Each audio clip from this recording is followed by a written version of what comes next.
The Deadzone Containment Protocols from Mantic Games. A Sense of Unity by Guy Haley. Who are the Prax? Whomever they choose to be. How do we treat the Prax?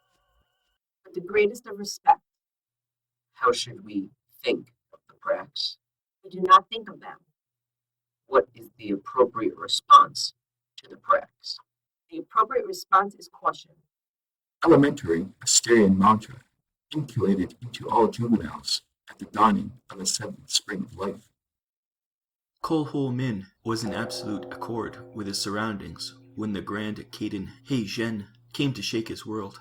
At the center of 1,700 square hubards of manicured perfection was the platform.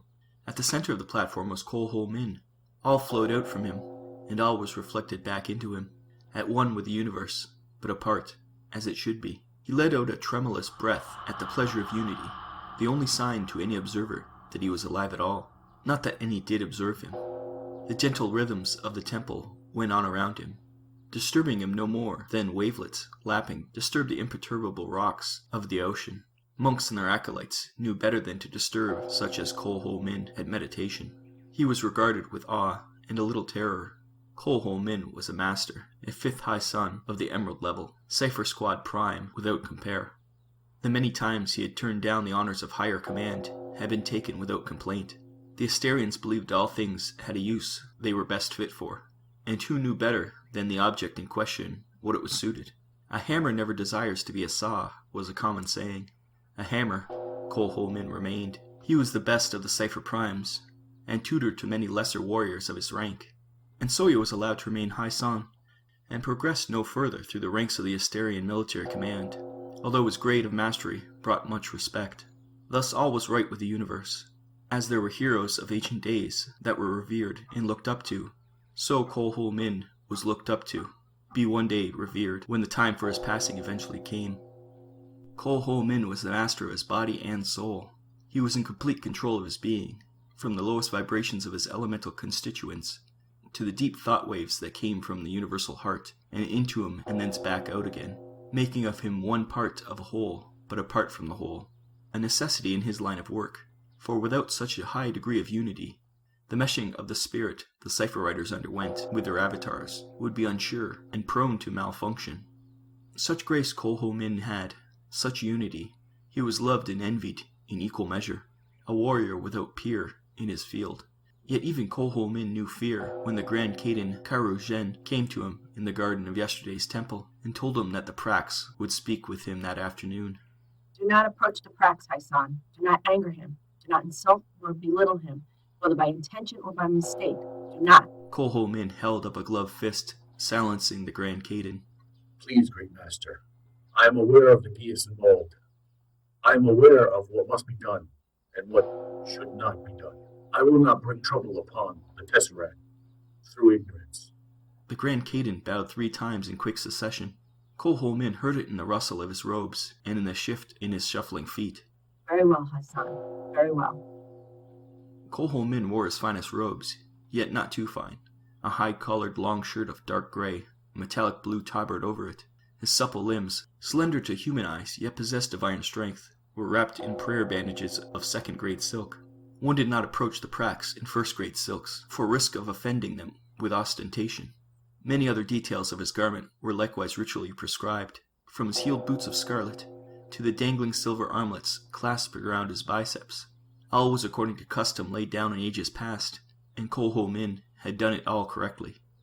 The 2 Asterians reached a long line of high guard, their spears rising to vertical with a whisper of silk and steel. Down the gleaming avenue of their Yari blades went Cole Ho Min and Karu Zhen, coming finally to the slender arch of a bridge that connected the convoluted body of Zhensing Station with the Orb of Audience.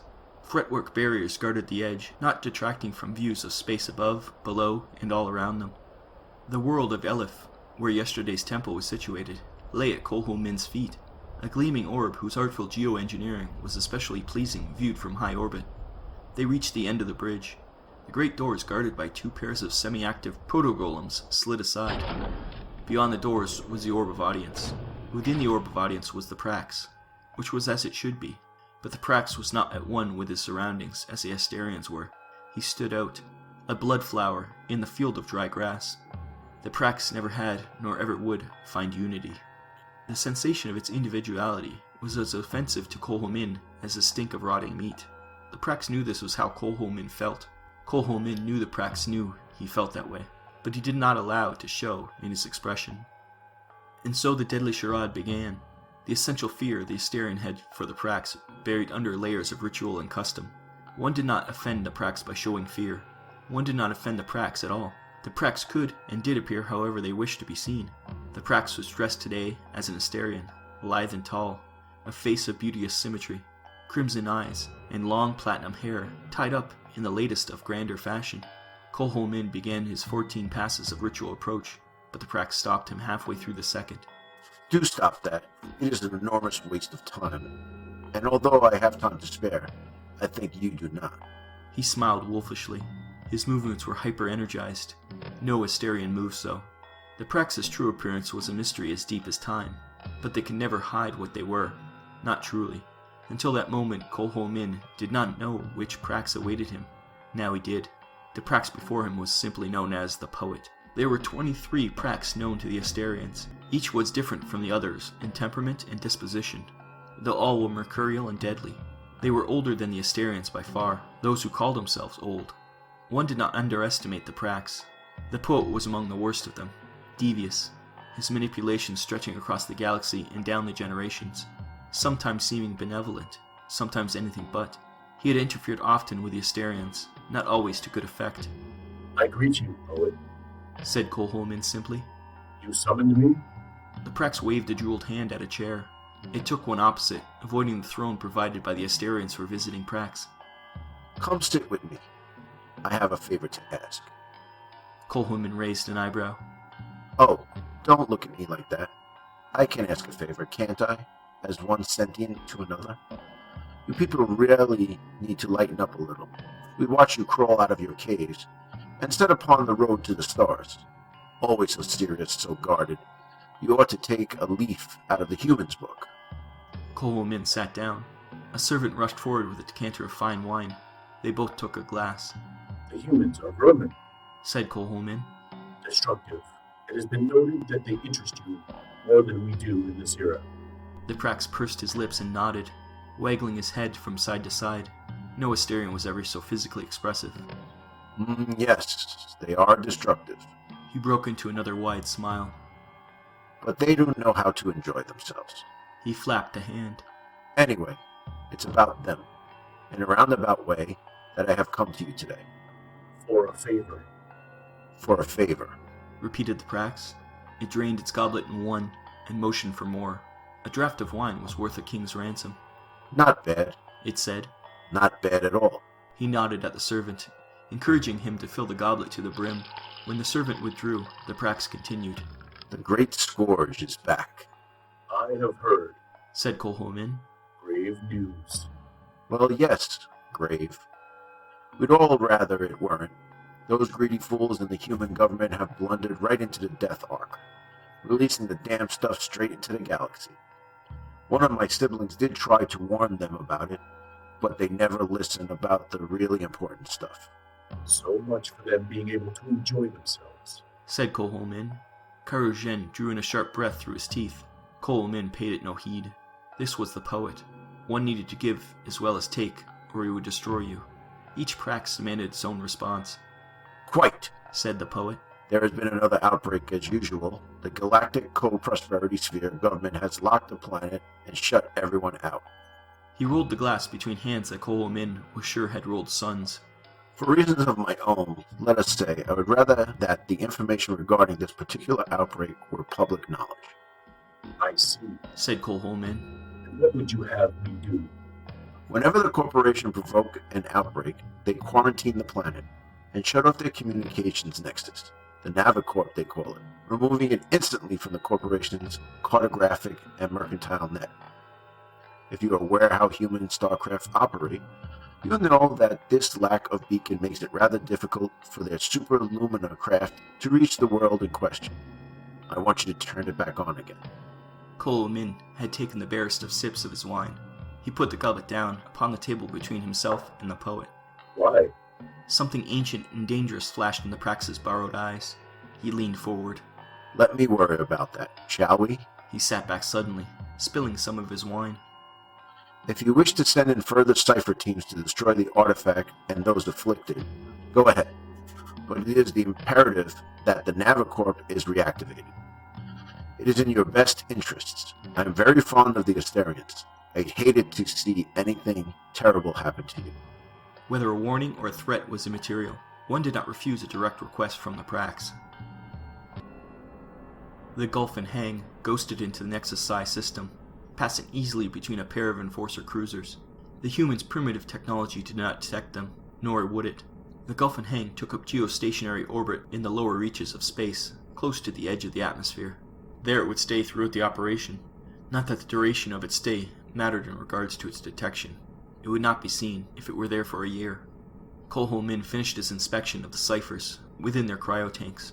Twice as tall and bulky as an Asterian, the biomechanical avatar form had no minds of their own. Each was a blend of organic parts, grown from its Asterian pilot's own gene coding, spliced into a toughened combat chassis. As always, Kolho Min shivered slightly as he looked into the cold, featureless face of his proxy behind the glass. Squad, prepare, He said. 3 triads of his best were to accompany him. A full squad, 10 ciphers in all, including him. An expensive mission, the quest at the behest of a Prax. It angered him that they should kowtow to such monsters. Each of his men buckled themselves into the projecting rig next to their cipher's hibernation pod, their support technicians checking over the complex equipment and calibrating the soul circuits for their most effective unity. Kolho Min clambered into his own last, when his men were already plugged in. The connections were not physical, but for proper meshing, the technology embedded into the flesh of the Asterian pilots had to be close as possible to the pickups.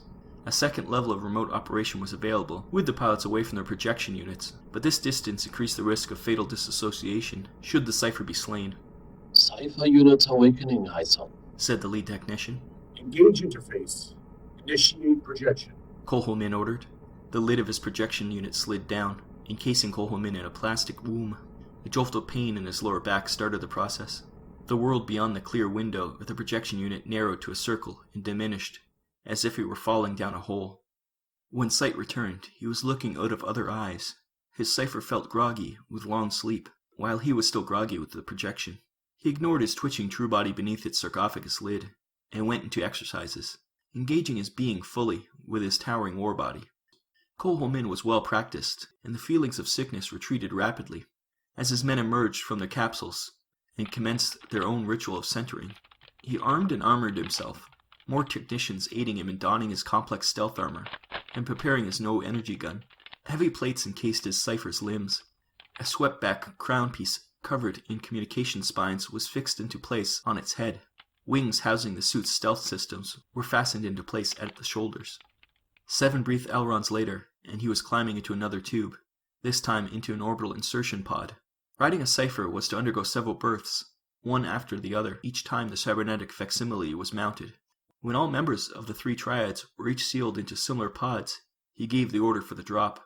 They shot out smoothly from the underside of the Gulf and Hang, the ship as invisible to them as it was to the human blockade.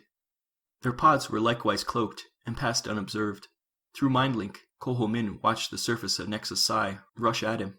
He saw the thick bands of clouds swathing continents covered in dark green vegetation. Then he was into the atmosphere, energy sheaths working to smooth his progress and prevent friction overheating his insertion pod. The cloud whisked past. The sky roofed over with dull gray weather covered his world. Green forest blanketed the ground below him.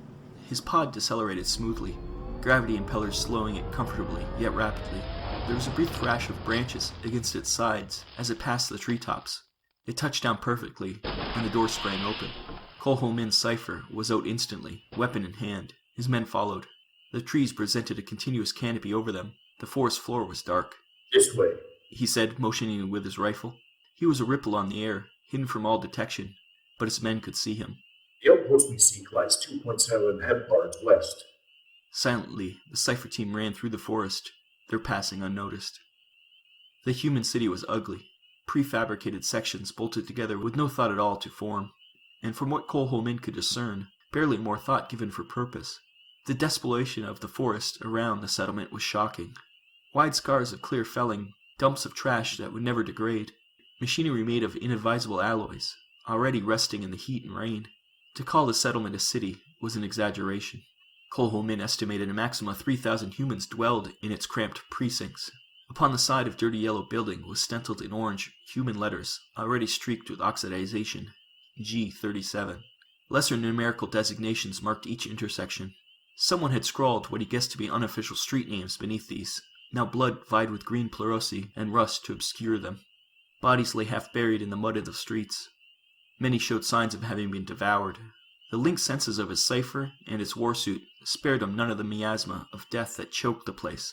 This was a common sign in the outbreaks of the scourge. Kolholmin had witnessed it many times before, and would not have been shocked by it even if he could summon up some empathy for those who had died here. Go with me, my warriors, said Kolholmin, directing them towards the center of the settlement, where the top of the building housing the Navicorp towered over the surrounding edifices. The third and second triads broke from the squad, fanning out into standard fire cover patterns. The three ciphers Kolholmin's primary triad covering his back. None of them needed instructions from him. They jogged down the wide boulevard, past 3 smashed ground vehicles and a large logging transport. Its cab burned out and cargo were reduced to wet ash. Violence here occurred some time ago, he said. This is the mindless violence of those afflicted by the scourge. Be wary, my warriors. There's a chance of conflict with the diseased, and those who would cleanse them. Sure enough, it was not long before the crack of laser fire reached their cipher's hyper-accurate senses. Inhuman sounds came with it. On the cipher's visor display, a map blinked, showing the layout of the crude city to Kolholmin. The sophisticated technologies of their avatar's suits and interface used the sound to pinpoint the disturbance, showing its probable location as a series of red dots. Within a few elrons, the sophisticated demi-mind of the helmet had communicated with the Gulf and Hang and refined the data to show the total number of combatants. Overhead imagery came directly to his true mind aboard the ship and was simultaneously passed into his helmet for his cipher self to see. This led to the peculiar layering effect cipherware sometimes induced. It was a strange sensation, but another he was well used to. 7 of them, human warriors, enforcer designation, tackling a crowd of the afflicted. Should we aid them when our mission is done? Asked Haken So-So-Lan, cipher secondary and leader of the second triad. They destroyed the afflicted, and it is our duty to destroy the afflicted also. We have common cause. Not at this time. The human would not appreciate our aid, he said. So-So-Lan had a better impression of the humans than Kolholmin, entirely erroneously in Kolholmin's wiser opinion. We move on. We are fortunate that they are so engaged. They draw the afflicted from our target and do the duty of the cipher teams that will follow us. Our duties today are otherwise. Yes, High Son, Cipher Prime. His secondary chimed. The Navicorp was housed in an administrative building which, if no more attractive than the ugly structures around it, was at least more imposing. Several stories higher than the next tallest building it was close to, but much damaged. Its mirrored sides were shattered and blackened all around the base, the damage stretching as high as 2 stories up in places. Blackened bodies, twisted by more than agonies of immolation, lay all around it. Fire is always the first and last resource of those trapped by the afflicted, said Kolholmin. I command you to high alert. The triad slowed, bunching closer, each taking turns to cover the alleyways that divided each building from its neighbors as they advanced down the street. They came to the square the administrative building dominated, and paused while a scan was undertaken. No signs of life, afflicted, artificial, or otherwise, High San Cipher Prime. Reported Haiken Joshin Go, secondary cipher of the third triad. The building and its weapons? Inactive, High San Cipher Prime. Then let us go with him.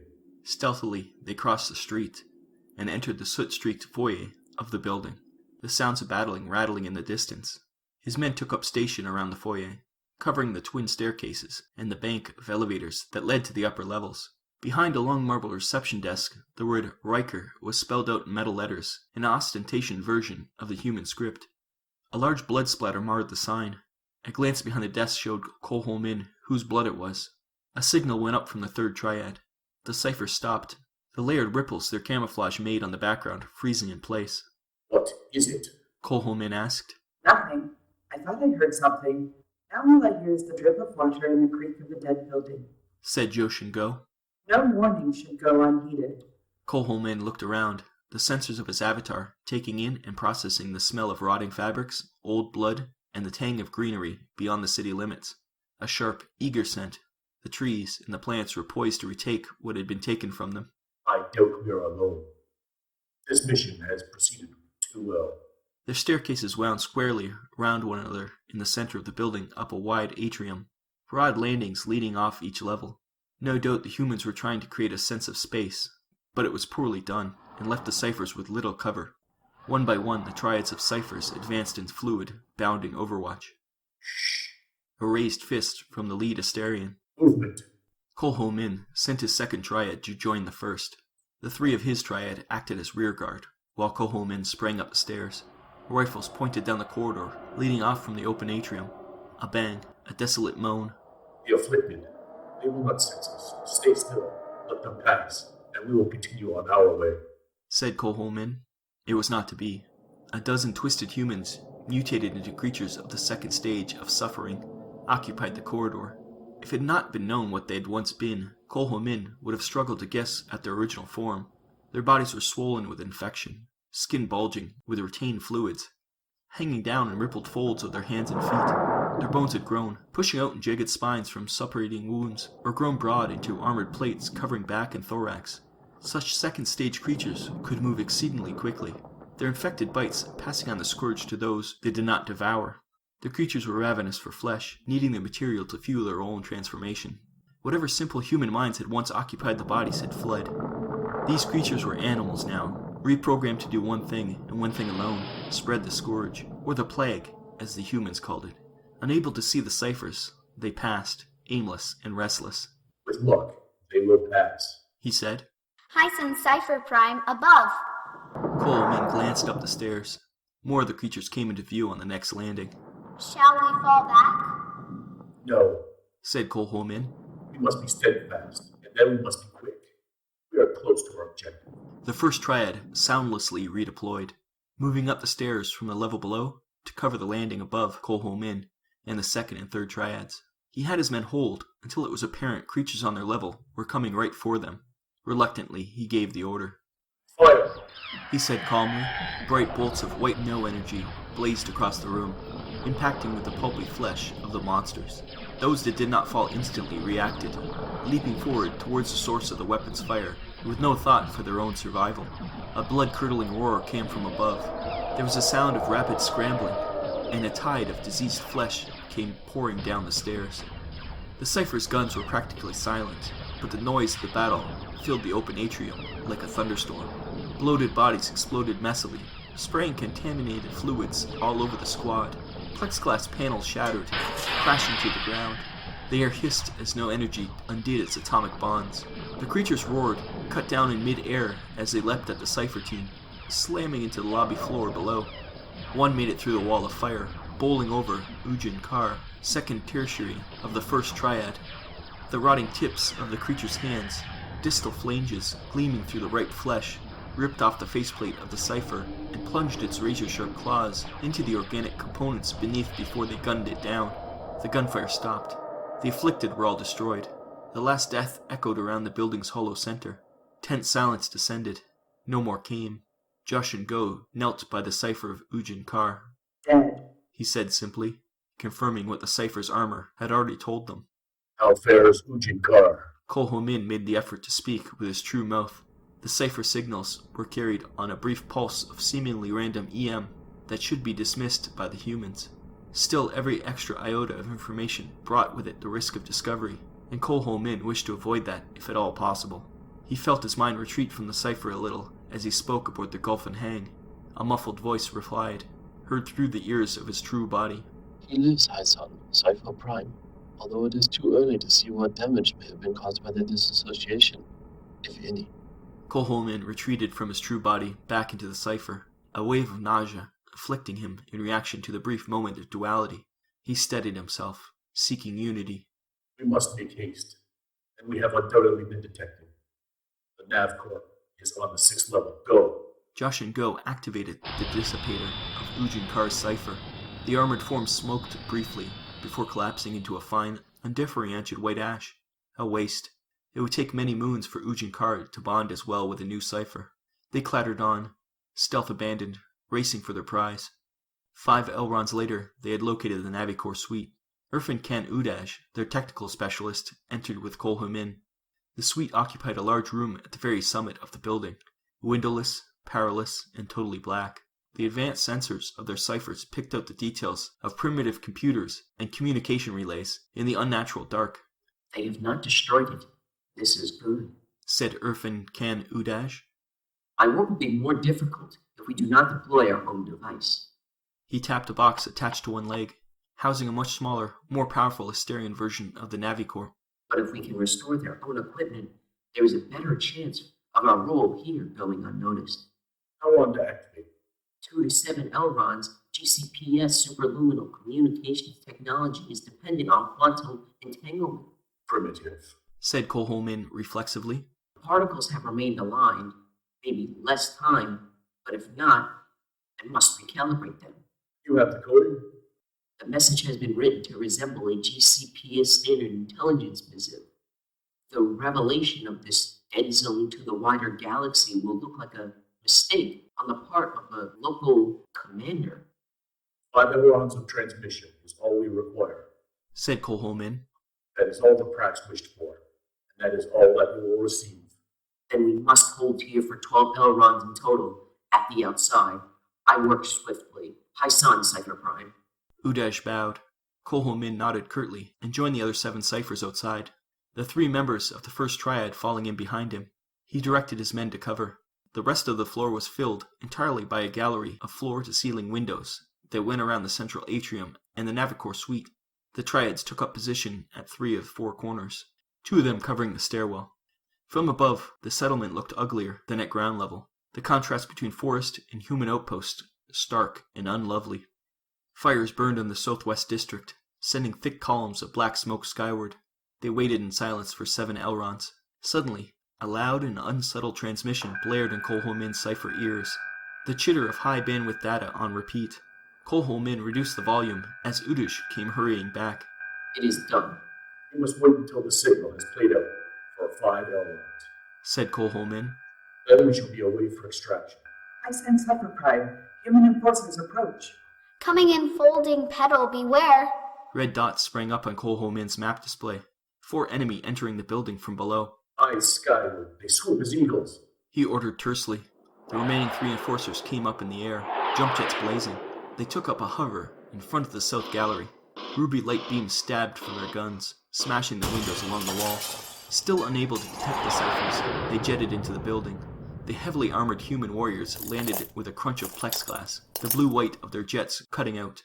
They looked up and down the corridor carefully, not seeing the Asterian cipher team. The triads trained their guns on the humans. 2 Elrons, Hyson, Cypher Prime, said Udash. Kolholmin curled his lip. The lead enforcer was making for the Navicore room. He will have to die. Kill them all. No energy blazed from cloaked weapons. The enforcer heading for the Navicore suite danced under the impact of the exotic matter coming at him from 2 sides. His armor came apart, the flesh underneath it running red as it was dissipated. He was dead in a moment. The leftmost of the enforcers remaining was hit square in the chest. His jump jets malfunctioned, sending him hurtling out of control into the city streets, his scream loud over the radio. The third, however, did not die. Somehow he had managed to dodge the incoming energy blasts, some superior human technology guiding him, or perhaps gene-enhanced reflexes. He opened up with his laser rifle, the feared Genling, cutting down 2 of the 3 members of the third triad. Joshin Go's cipher, one of them. Kolholmin raised his gun and finished him himself. Hyson, Cypher Prime, the rest are coming. A staccato clatter came from the stairs as the remaining enforcers fired upwards from the atrium. Kolholmin recognized the sound of the heavier weaponry. High-energy pulse guns. Forgefather tech. 0.45 Elrond, Hyson, Cypher Prime, Called Udash. The 7 surviving ciphers redeployed, 2 taking up station in the doorway to the Navicore suite, looking outward to guard against further aerial attack, the other 5 running to cover the tops of the twin staircases. The lack of cover now worked in the cipher's favor, and the enforcers could not advance without entering a storm of fire. They shot up the stairs, laying down disciplined fire pattern of their own as they attempted to advance. Quian of Kolholmin's triad executed a perfect somersault, tossing a grenade down the stairwell, but was caught in the leg by a lucky round. His stealth field collapsed, and before he hit the floor, he was riddled with laser bolts. There were 6 of them left. Min had no time to check on how the true bodies of his men had taken these brutal disassociations. The enforcers responded with grenades of their own, driving the Cypher team back. An ugly, armored helmet appeared. Min hit him square on, but the no-energy flare from its faceplate had no effect, and a returning burst of laser fire sent Min leaping away. We are clear. The signal is set. 5 Elrond. Our mission is complete. Withdraw. Ordered Min. Seconds triad. Cover and fire. Pulses sent to the fallen ciphers caused instant dissipation. No energy belted across the top of the stairs. The enforcers looked to be contained until a blaze of ruby-red light felled one of the ciphers in the Navicorp suite. The enforcers had done well, drawing all their fire to the near-side stairhead. While a pair of them had made it up the far side. Another 2 jetted suddenly out of the stairwell, right into the storm of no energy. One died. The other, protected by his armor, opened up, moving forward implacably. Now! Shouted Min. He threw himself at the window, his warriors following. He fired into it as he charged, sending armored plexiglass exploding outward. He flipped over the enforcers' laser beams, out into clear air, a twisting glimmer, the only glimpse they had of him, as his stealth field shorted out. Bolts of laser light chased him down. The ground came at him at a sickening speed. He dove at it fearlessly. The gravity chute built into his Cypher's armor, slowing him to a dead stop a micro-Elrond before he impacted. Then he was down and running, his remaining Cyphers with him, firing backwards as they ran. Cease fire! He ordered. Reactivate stealth fields. Resume radio silence. Split up. They will not find us. Laser fire stabbed down all over the street, none of it finding its mark. Min and his warriors melted back into the city. The thumping and elegant song of the human Navicorp blared loudly for 12 entire Elronds before the enforcers had the presence of mind to shut it off. The mission was accomplished. Back at the drop zone, Min counted the cost of victory. Only 4 of his 10 ciphers had returned. Another was severely damaged. Joshin Go had perished through the shock of disassociation. Preliminary reports suggested 2 others might not be fit for cipher work again. A high cost, thought Min. He watched the doors of the 6 empty cipher pods slide close, and their gravity bursters sent them shooting back upwards. A high cost for questionable reasons, but one did not disobey the prax, not if one valued anything at all.